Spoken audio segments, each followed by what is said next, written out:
നിങ്ങളൊക്കെ ഒരുപക്ഷെ മറന്നു കാണും. പക്ഷേ എനിക്ക് മരണം വരെ മറക്കാൻ പറ്റില്ല. 15 വർഷങ്ങൾക്ക് മുമ്പ്, അതായത് 2008 ഇതേ ഏപ്രിൽ മാസത്തിലാണ് സംഭവം നടക്കുന്നത്. 1000-ഓളം മാന്ത്രികർ ഒന്നിച്ചു ചേരുന്ന ഒരു അന്താരാഷ്ട്ര മാജിക് കൺവെൻഷൻ്റെ മുന്നോടിയായിട്ട് നമ്മുടെയെല്ലാം പ്രിയപ്പെട്ട സിനിമാ താരം മോഹൻലാലിൻ്റെ ബേണിംഗ് ഇല്യൂഷൻ എന്ന പേരിലുള്ള ഒരു എസ്കേപ്പ് ആക്ട് തിരുവനന്തപുരത്ത് നടത്താൻ വേണ്ടിയിട്ട് തീരുമാനിച്ചു. ഒരുപാട് നാടുകളുടെ പരിശീലനത്തിനൊടുവിൽ എല്ലാം റെഡിയായി. ലാലേട്ടൻ്റെ പെർഫോമൻസ് അതിമനോഹരം. റിഹേഴ്സൽ സമയത്ത് കണ്ണ് ചിമ്മാതെ നമ്മളങ്ങനെ കണ്ടു നിന്നു പോകും. ടൂറിസം വകുപ്പുമായിട്ട് ചേർന്ന് നടത്തുന്ന മാന്ത്രിക മേളയായതുകൊണ്ട് അന്നത്തെ ടൂറിസം മന്ത്രി കോടിയേരി ബാലകൃഷ്ണൻ സാറും ലാലേട്ടനും ഞാനും കൂടി ഒരു പത്രസമ്മേളനവും നടത്തി. അതോടെ മീഡിയകളിലെല്ലാം വാർത്തകളും നമ്മുടെ തിരുവനന്തപുരം പട്ടണത്തിലെല്ലാം പോസ്റ്ററുകളും ലാലേട്ടൻ്റെ കട്ടൗട്ടുകളും ഒക്കെ അങ്ങ് നിറഞ്ഞു.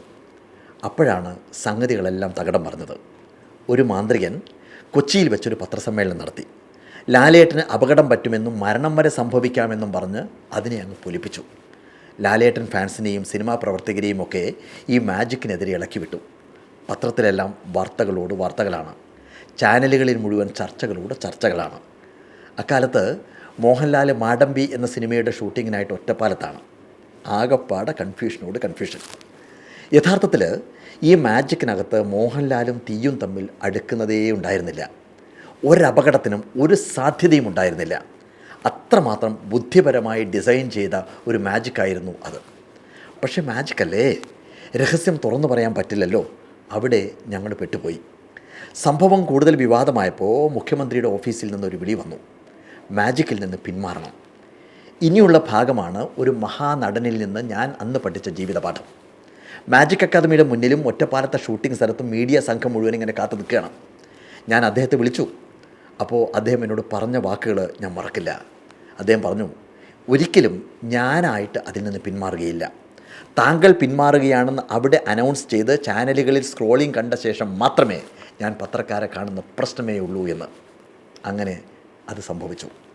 ഞങ്ങൾ രണ്ടുപേരുടെയും ഒരു മഹത്തായ സ്വപ്നം ഇരിഞ്ഞടങ്ങി.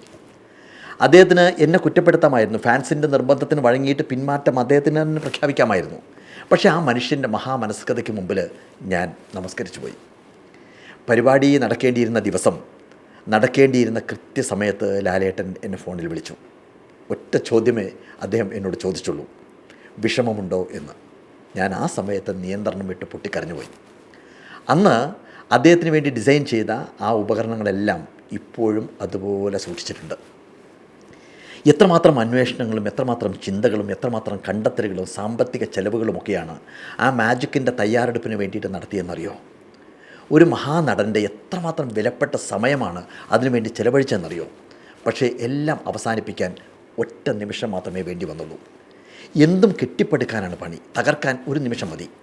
അതിൽ ആനന്ദം കണ്ടെത്തുന്ന ഒരുപാട് മനുഷ്യരുള്ളൊരു ലോകത്താണ് നമ്മളിപ്പോൾ ജീവിക്കുന്നത്. ഈ കബീറിൻ്റെ കഥയിൽ പറയുന്നത് പോലെ, ആളുകൾ എന്തുകൊണ്ടാണ് പട്ടുകുപ്പായം തുന്നിയുണ്ടാക്കുന്ന സൂചിയാവാൻ തയ്യാറാവാതെ മുറിച്ച് മുറിച്ച് നശിപ്പിക്കാൻ ഉപയോഗിക്കുന്ന കത്രികയാവാൻ കൊതിക്കുന്നത് എന്നൊരു ചോദ്യം ചോദിക്കുന്നുണ്ട്. ചില മനുഷ്യരുടെ ഈ ഒരു പ്രത്യേക മാനസികാവസ്ഥയെക്കുറിച്ച് ഓഷോയുടെ ഒരു പുസ്തകത്തിൽ ഞാനൊരു കഥ വായിച്ചിട്ടുണ്ട്. ഒരാൾ തൻ്റെ മരണത്തോടടുത്തപ്പോൾ മകനെ വിളിച്ച് പറഞ്ഞത്രേ, മകനെ, അച്ഛൻ്റെ അവസാനത്തെ ഈ ആഗ്രഹം നീ എന്തായാലും നിറവേറ്റി തരണം. ഞാൻ എന്തായാലും മരിക്കാൻ പോവുകയാണ്. മരിച്ചു എന്ന് ഉറപ്പായി കഴിഞ്ഞാൽ ഉടനെ തന്നെ നീ എൻ്റെ ശരീരം 2 കഷ്ണങ്ങളാക്കിയിട്ട് നമ്മുടെ 2 അയൽക്കാരുടെ പറമ്പുകളിൽ കൊണ്ടിടണം. മകൻ ചോദിച്ചു, എന്താ അച്ഛാ ഈ പറയണത്, എന്തിനാണത്? അയാൾ പറഞ്ഞു, അയൽക്കാരിൽ ഒരാളുടെ പദവിയും പത്രാസുമൊക്കെ കണ്ടിട്ട് അതിനെ ഒന്ന് നശിപ്പിക്കാൻ ഞാൻ ഇത്രയും കാലം ആവത് പണിയെടുത്തു മോനെ. അതുപോലെ മറ്റേ അയൽക്കാരൻ്റെ മാളികയും കാറും സമ്പത്തുമൊക്കെ കണ്ടിട്ട് സഹിക്കാനാവാതെ അതിനെ തകർക്കാനും ഞാൻ പഠിച്ച പണി 18 പയറ്റി നോക്കി. 2 നടന്നില്ല. ഇനി ഒറ്റ വഴിയേ ഉള്ളൂ. ഞാൻ പറഞ്ഞ കാര്യം നീ നിറവേറ്റി തന്നു കഴിഞ്ഞാൽ അവരെ കയ്യാമം വെച്ച് കൊണ്ടുപോകുന്നത് കാണുമ്പോൾ എൻ്റെ ആത്മാവെങ്കിലും സന്തോഷിച്ചോളൂ എന്ന്. ഇതാണ് കഥ.